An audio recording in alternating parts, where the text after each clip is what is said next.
Enzo Recto, kalaban ang katiwalian at kasinungalingan, kakampi sa katotohanan at kabutihan.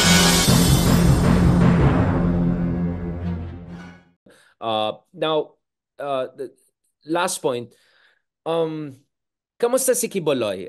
Di ba? You're both from Davao, di ba? I mean, I warned you, I'm gonna bring out Kiboloy. Saan po nakatago, Justice Carp? If you were in NBI or PNP right now, saan kayo nakatago? Will he be like hiding in plain sight? Is he gonna play Catch Me If You Can? Leonardo DiCaprio? Is he out of the country? Baka nasa China na siya, hindi natin Well, alam. Nasa Shenzhen well, na. as far as I know, I've asked around, he's still in Davao. And, you know, he has two jet planes, private jet planes.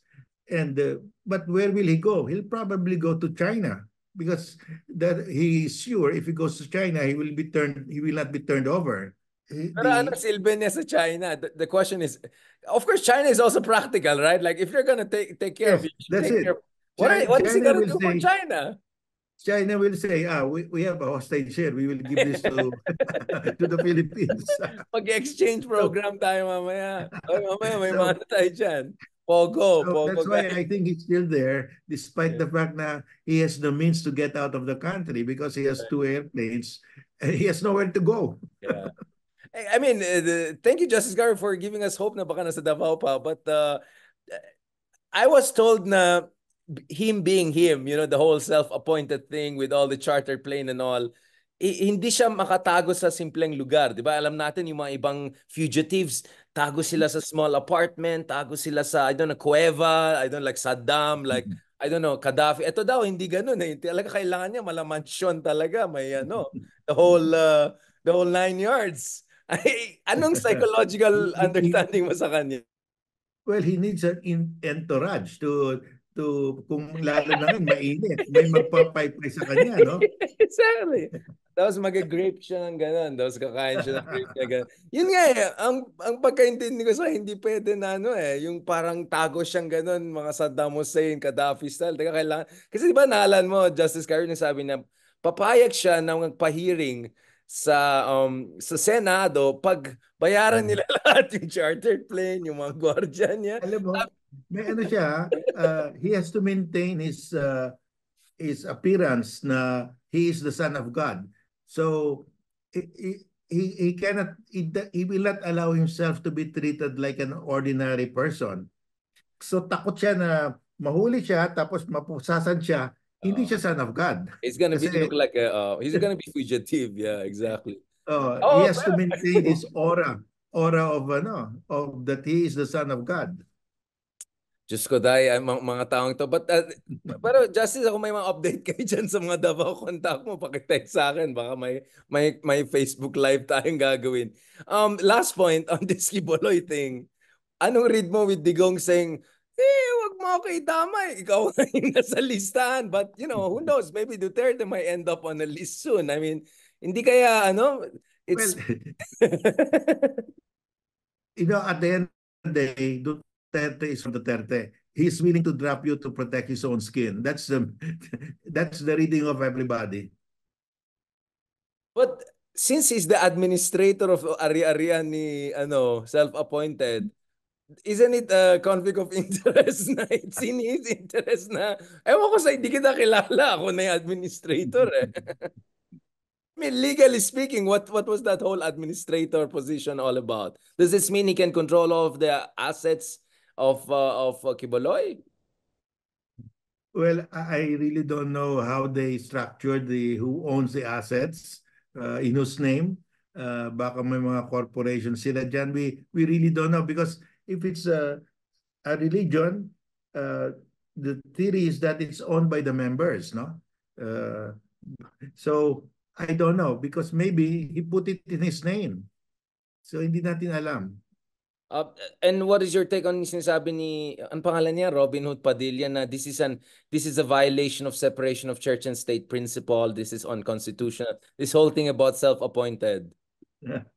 Well, if you commit a crime, you are a priest, of course you will be prosecuted. You're not above. Exactly. That doesn't exempt you from pleading a loss. And doesn't exempt from criminal laws. exactly. I mean, but this is Robin Hood Padilla, so I'm not surprised. But since Justice Carpio, of course, he's in charge of the Committee on Constitutional Amendments.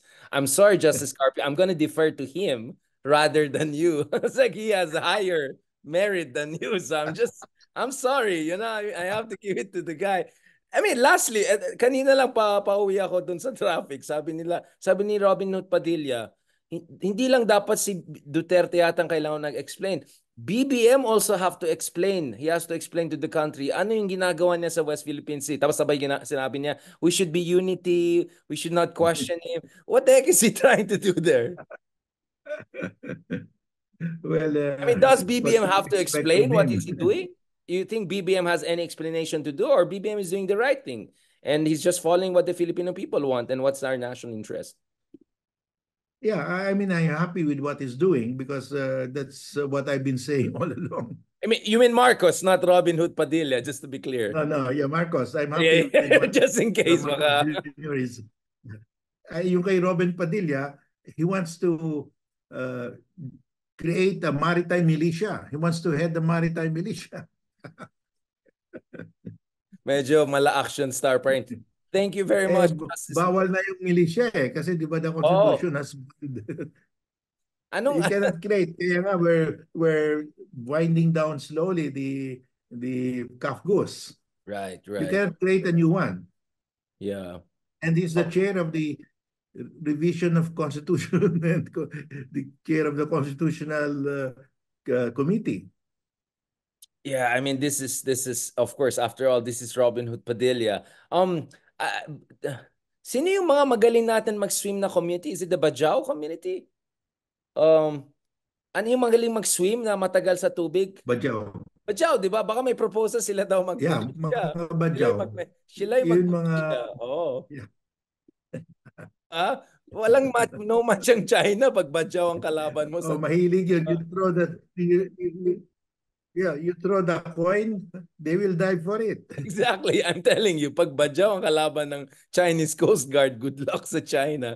On that note, thank you very much, Justice Carpio. I'm sure once may update kay Kibuloy, paki-ping na lang ako para may discussion tayo. And thank you also for giving us a heads up dun sa 1% Ilocanos who are still supporting Digong. Paano namin yan? Pa-investigate din namin mga yan. Then, just kidding. Thank you so much, Justice Carpio, for bearing with us. I don't know, sinasabotage yata ang internet ko dito. May mga hindi natuwa.